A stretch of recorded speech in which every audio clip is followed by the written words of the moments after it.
God bless you. It's testimony time again. I'm excited about the person I have here. Most of you already recognize her by now. For you that don't know, you're going to know very quickly. This is my mama.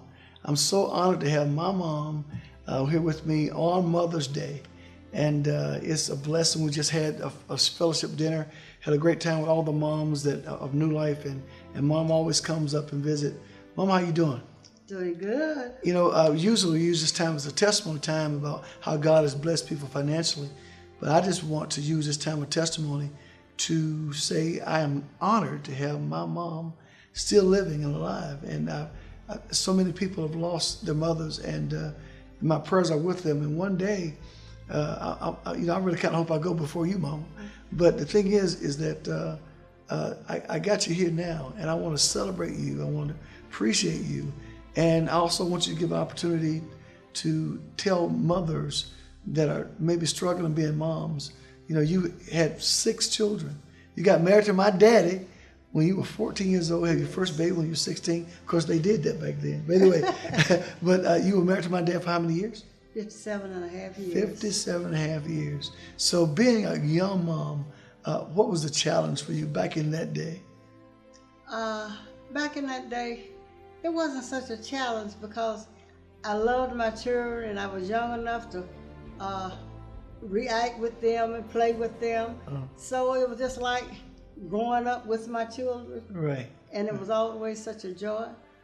Well, you know, it was a joy until you whooped us, Mom. You tore us up. This little pretty lady right here used to whoop me really good, but every whooping counted. It was never a whooping out of anger.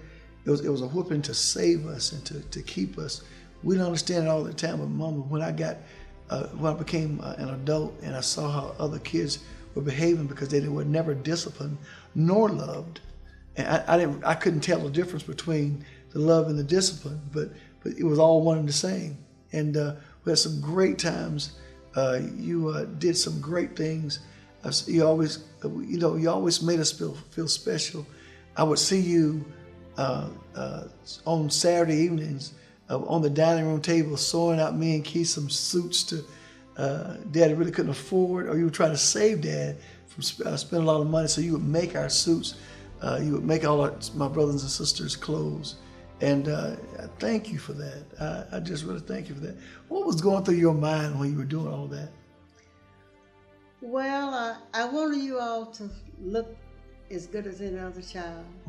And in my young age, I worked at a factory with all kinds of machines, so I had access to this. So when we finished the garment, you couldn't tell it wasn't factory made. Wow. And this let you have more than you would have had. Wow, that's good. That's good. Well, so what advice do you have for moms that are, there's some single moms out there that's kind of raising the kids by themselves. Then some married moms out there trying to juggle the husband, the children, and maybe a job as well. What advice do you have them? Could just look at the camera and just give them some advice. First of all, love your children. They are God's gift. And there will be challenges in your life, but ask God to, the Bible says, acknowledge Him in all your ways and He'll direct your path. That goes with everything.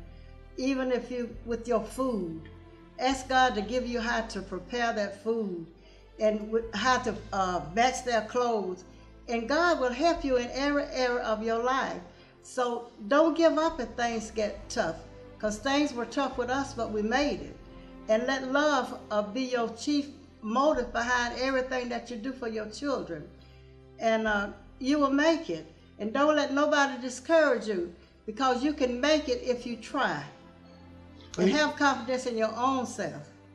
There was something that I remember that every Sunday morning, Dad was being still in the barbershop, trying to make the living, but at the same time, you would, before we had breakfast, we had family prayer, and you used to pray over us every Sunday morning.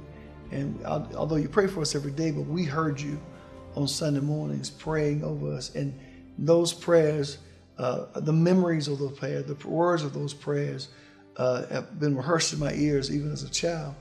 But one of the most things I remember, the stories that Dad would so love to tell of when he used to go and hunt for food, and sometimes he couldn't bring back enough. And when he saw it wasn't enough, he would say, "Ruby, give it to the children." Yes. But you would always find a way to make sure we all had some, but make sure Daddy always had some as well. That was part of the testimony. What I'm saying is, when me and Keith came along, things were better. But before those times, things were really hard. People look at you now, they say, "Oh, it's been easy all the time." But somebody's going through a struggle right now. They need some encouragement because things are tight. I remember one time you came to my house. I said, "Mama, I ain't going to the grocery store yet."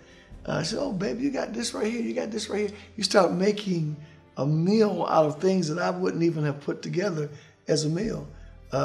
And I want you to, if you can, just tell somebody how to make it through that time, the hard time.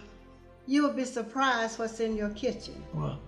And you can take what's in your kitchen and put it together for you got a meal. I would like to tell this about my daughter Ruby. She went in the kitchen one time and didn't have anything, and she found a can of tomato soup of spaghetti sauce, and she made it without meat. So you don't have to have all the ingredients. Just put together and season that you have. And you would be surprised what a big meal you'll come up with. The next thing I want to talk about is a mother's love for children. I remember when you were on your deathbed. I never will forget this story. Why don't you tell it, Mama? You tell it. Can't nobody tell it better than you can. I was literally dying. I had a blood clot on my lung, and I knew that I was dying. And they were on the way to the hospital with me. And I said, everybody would get over this. I started naming out. My husband would get over, my children. And I thought about Ellison here.